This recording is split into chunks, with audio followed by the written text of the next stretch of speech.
Hello students, आज हम glucose के कॉन्फ़िगरेशन के बारे में पढ़ेंगे। जैसा कि मैंने पिछले वीडियो में आप लोगों को बताया था कि एल्डोट्रायोज, एल्डोटेंट्रोज एवं एल्डोपेंटोज के विन्यास का हमने निर्धारण किया था। 3 से 4 और 4 से 5 कार्बन की शर्करा का हमने निर्माण करके उनका विन्यास निर्धारण किया था कि ये डी शुगर है या एल शुगर है, और उनका नाम भी बताया था।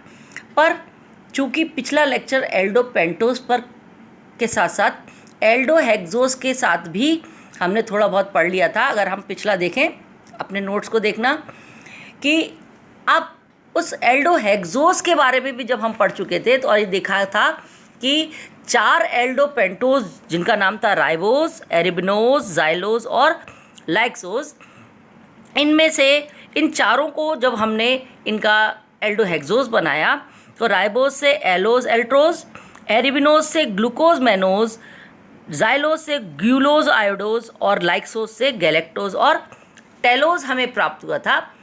पर अब सपोज़ हमें इसमें से केवल ग्लूकोज का विन्यास का निर्धारण करना हो तो हमें कैसे पता चलेगा कि हम इसका ओरिजिन या इसका विन्यास क्या है और इसका ओरिजिन कहाँ से हुआ है। मतलब राइबोज से इसका ओरिजिन है, हमें नहीं पता। ये मानकर हम आज डी ग्लूकोज के विन्यास का निर्धारण करेंगे। तो सबसे पहले चूंकि वो एल्डोपेंटोज जिसका नाम है एरिबिनोज से बना है, तो हमें पहले पता करना पड़ेगा वाकई एरिबिनोज कौन सा है, इन चारों में से एरिबिनोज कौन सा है। तो आज हम डी ग्लूकोज के विन्यास का निर्धारण करेंगे। सबसे पहले ग्लूकोज एक एल्डोहेक्सोज है, मतलब एल्डोहेक्सोज अर्थात ग्लूकोज के अणु में 4 असममित कार्बन परमाणु होते हैं। तो 2⁴ मतलब टोटल 16 आइसोमर्स पॉसिबल है, 8 डी के और 8 एल के। और चूंकि डी श्रेणी के एल्डोपेंटोज में एल्डोपेंटोज हो तो डी श्रेणी के 8 एल्डोहेक्सोज उत्पन्न किए जा सकते हैं।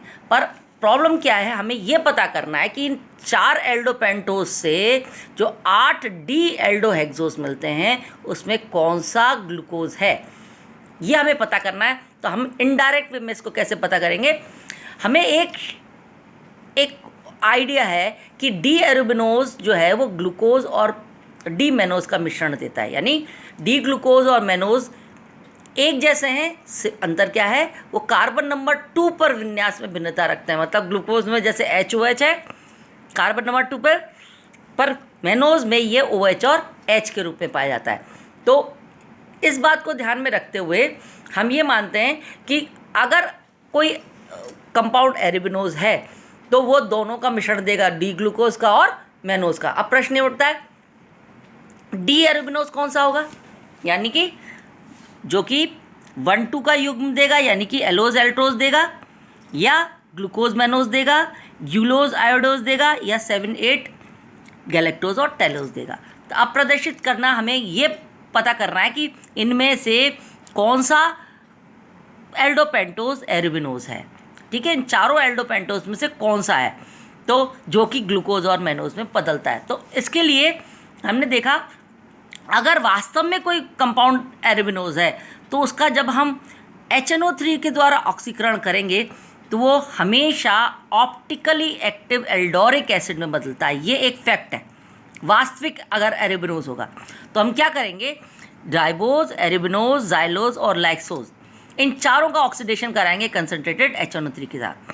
हम देखेंगे कौन सा एल्डोपेंटोज एल्डोरिक एसिड में बदल लेता है, और वो एल्डोरिक एसिड ऑप्टिकली एक्टिव होना चाहिए। ऐसी कंडीशन में हम क्या करेंगे कि उस एल्डोपेंटोज को हम चारों को ऑक्सीकृत करेंगे। और ऑप्टिकल एक्टिव का अर्थ सिर्फ यही नहीं है कि उसमें 4 कार्बन या 2 कार्बन या 3 कार्बन ऑप्टिकल एक्टिव हो, साथ में कंपाउंड में सिमिट्री नहीं होनी चाहिए, प्लेन ऑफ सिमिट्री नहीं होनी चाहिए। अगर सिमिट्री है तो वो कंपाउंड कभी भी ऑप्टिकल एक्टिव नहीं होगा। तो हमने क्या किया, इन चारों का ऑक्सीडेशन किया। देखो ABCD, राइबोज, एरिबिनोज, जाइलोज और लाइक्सोज, पर हमें नाम नहीं पता, हमने लिख दिया ABCD।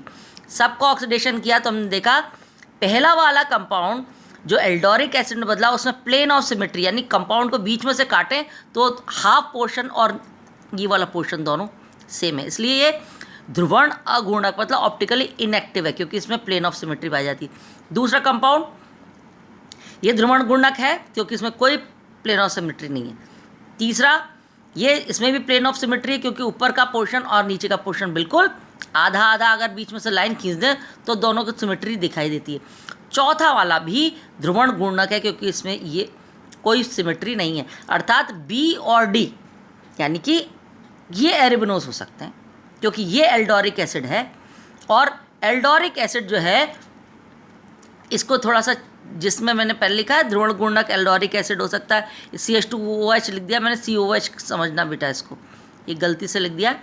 ये ध्रुवण गुणक एरेबिनोज हो सकते हैं, यानी कि बी भी हो सकता है और डी भी हो सकता है, यानी संरचना इन BD में से ही कोई ऐसा होगा जो एल्डोपेंटोज है, और जो एरोबिनोज है जो ग्लूकोज और मेनोज को मिश्रण देगा। यानी कि युग्म क्या हो सकता है, 3 या 4, 7 या 8। तो अब देखेंगे कि कौन सा वाला जो है वो हमारा, अब हम इन चारों को लिख देते हैं।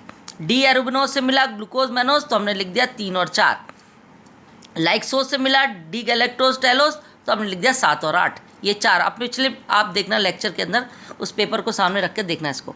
अब हम देखते हैं इनमें से ग्लूकोज और मेनोज क्या कौन से हो सकते हैं। तो हमने एल्डोहेक्सोज जो है वो हमने अपने सामने रखा, और ये पता करने के लिए कि इनमें से एरेबिनोज से बनने वाले दोनों एल्डोहेक्सोज कौन कौन से हैं। तो हमने वापस से इनका ऑक्सीडेशन किया। हम देखते हैं कौन सा युग्म मतलब पेयर, 3 4 या 7 8 में कौन सा पेयर ध्रुवण घूर्णक अम्ल देता है, यानी ऑप्टिकली एक्टिव एसिड कौन सा देता है। दोनों युग्म होने चाहिए जो कि ऑप्टिकल एक्टिव हों, वही ग्लूकोज और मेनोज होंगे, अदरवाइज वो नहीं होंगे। 3 4 का करते हैं, ये भी ध्रुवण गुणक है, ये भी ध्रुवण गुणक है, ये दोनों युग्म ध्रुवण गुणक एसिड देते हैं, इसका मतलब है। और 7 और 8 में से एक ध्रुवण गुणक है, क्योंकि इसके अंदर ऑप्टिकल एक्टिव क्यों है, क्योंकि इसके अंदर प्लेन ऑफ सिमेट्री नहीं है 8 वाला, और 7 के अंदर ये प्लेन ऑफ सिमेट्री होने के कारण 7 और 8 का जो पेयर है वो ऑप्टिकली एक एक्टिव है एक इनएक्टिव है। पर हमें क्या चाहिए कि जो एरोबिनोज से बनने वाले दोनों एसिड हैं वो दोनों ऑप्टिकल एक्टिव होने चाहिए। डाइकार्बोक्सिलिक एसिड जरूर बनेगा, पर दोनों युग्म जो है वो, ये तो ये इसका मतलब 3 और 4 का जो युग्म है यही एक ग्लूकोज होगा और दूसरा मेनोज होगा। 7 और 8 वाला एरेबिनोज नहीं से ओरिजिन नहीं है, इसका मतलब है इन दोनों में से कोई भी ग्लूकोज और मेनोज नहीं हो सकता। तो अब बचे क्या, 3 और 4। अब प्रश्न हमें वापस से उसी पे आ गए कि अब 3 और 4 में से ग्लूकोज क्या है, क्योंकि हमारी आज की लेक्चर किस पे बेस्ड है कि हमें पता कर रहा है कि हमारा एल्डोहेक्सोज या ग्लूकोज का ओरिजिन कहाँ से है। एरोबिनोज का पता चल गया, एरोबिनोज कौन सा हो सकता था, बी और डी। अब बी और डी का दोनों से बनने वाले हमने एल्डोहेक्सोज लिख लिए, 3 4 और 7 8। तो हमें पता चल गया एरोबिनोज से ओरिजिन किसका है, 3 और 4 का, 7 और 8 का नहीं है। अब प्रश्न उठा कि 3 और 4 में से ग्लूकोज और मेनोज कौन सा है। तो हमने एक बहुत सिंपल सा मेथड अपनाया, बहुत इंटरेस्टिंग भी है। ये पता है डी ग्लूकोज और एल ग्लूकोज समान डाइकार्बोक्सिलिक एसिड बनाते हैं। क्या कह रहे हैं हम, डी ग्लूकोज और डी मेनोज समान डाइकार्बोक्सिलिक एसिड बनाते हैं। अर्थात अगर इनको हम क्या करते हैं, इनका एक कहना चाहिए सिमिलरिटी क्या है डी ग्लूकोज और एल ग्लूकोज में, कि दोनों समान डाइकार्बोक्सिलिक एसिड बनाते हैं। और साथ इसका मतलब है अगर हम CH और CH2OH दोनों को ऑक्सीडाइज कर दें तो एक जैसा एसिड मिल जाएगा हमें। तो इसलिए केवल डी ग्लूकोज और एल ग्लूकोज जो है वो केवल CHO और CH2 के विन्यास स्थिति में अंतर आता है, बाकी दोनों में कोई अंतर नहीं है। इसलिए जब हम डी ग्लूकोज के क्या करें, CHO की जगह CH2OH की जगह CHO रख दें और CHO की जगह CH2OH लिख दें, और साथ में अंतर परिवर्तन मतलब कॉपी पेंसिल पे लिखकर इसको हम उल्टा कर दें। उल्टा मतलब नीचे का मॉलिक्यूल को पकड़ कर उल्टा घुमा दें, घूर्णन कर दें 180 डिग्री पे, तो जो कंपाउंड मिलेगा वो एल ग्लूकोज होगा। एल कैसा होगा बेटा, नीचे जो है वो OH और H है, डी में क्या होता है H और OH। 5वें नंबर के कार्बन पे का विन्यास HOH है तो वो डी है, अदरवाइज वो एल है। यानी कि अगर हम ये काम करें पूरा, यानी कि ऊपर के पहले समूह बदल दें, CHO की जगह CH2OH और CH2OH की जगह CHO, और बदलने के बाद पेपर पे लिखने के बाद उनको उल्टा कर दें, घुमा दें, तो हम देखते हैं हमें L ग्लूकोज की प्राप्ति हो जाती है। D से किस में बदल जाएगा इस प्रोसेस में? L में। While if we perform this all process with मैनोज, अगर हम मैनोज के साथ अभिक्रिया करें, चलो मैनोज की संरचना में लिख ली, ये D है, ओके, CH2OH की जगह लिख दिया CHO, CHO की जगह लिख दिया CH2OH और इनको घुमा दिया। अब सरप्राइजिंगली मज़ेदार बात क्या हुई, घुमाने के बाद भी हमें डी मैनोज ही मिला। क्या मिला? देखो, जहाँ H था वहीं पर हमें HOOH मिला। यानी कि इस मॉलिक्यूल में चेंज करने के बाद भी कोई चेंज नहीं हुआ। ये पूरा चेंज करने के बाद भी देखते हैं मॉलिक्यूल की संरचना में परिवर्तन नहीं हुआ। तो इसका मतलब है 3 और 4 में से ग्लूकोज कौन होगा?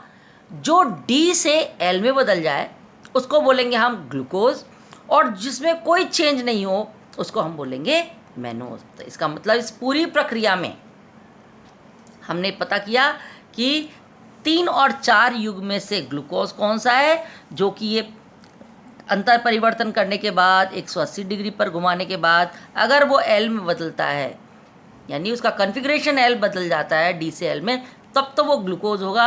और जिसका कॉन्फ़िगरेशन चेंज नहीं होगा, जो D है D ही रहेगा, वह युग्म मैनोज होगा। इसलिए अंत में हमें ये पता चल गया कि D ग्लूकोज कौन सा है? नंबर 3। उसको, इसका मतलब हमने कॉन्फ़िगरेशन पता किया एरेबिनोज का, एरेबिनोज से पता किया कि युग्म कौन सा है 3, 4, और 3, 4 में से हमने पता किया कि 3 नंबर का जो एल्डोहेक्सोज है उसकी कॉन्फ़िगरेशन D है, उसका नाम है D ग्लूकोज। और इस तरीके से ये पूरा प्रोसेस देखने को मिलता है। Thank you.